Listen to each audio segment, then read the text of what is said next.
it's an easy call. Either Khabib, right? He's so dominant in his grappling. He's dominated all the fighters, and he has Russian blood, so the guy knows how to wrestle, right? Or Topuria, right? He was a wrestler. He wrestled in Georgia, right? So he's pretty good at grappling.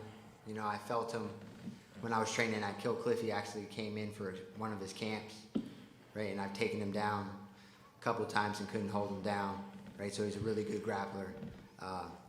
Heck of a striker too, right? But we're not going to talk about that. But those kind of two, if I were to wrestle somebody in the MMA world, it's going to be somebody that has a wrestling background and can actually scrap and wrestle.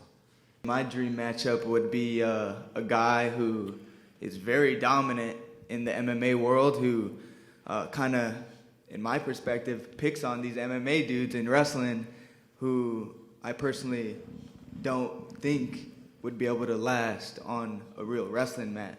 So a guy like Merab. Merab dominates everyone in wrestling. He just lost his last fight because that was something outside of his wrestling, right?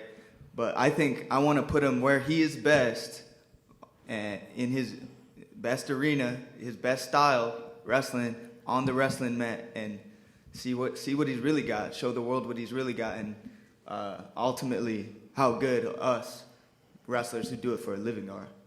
I'm a really big fan of Demetrius Johnson, so I would love to wrestle him.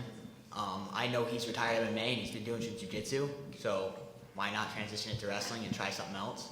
But also, I would love to wrestle Merab. He has a gas tank, and I think my gas tank's a little bit bigger, and I can get him tired, and you guys can see that. Same thing with Demetrius. You know, I've had a couple people give me the nickname Mighty Mouse, so I kind of figured it'd be cool to wrestle him.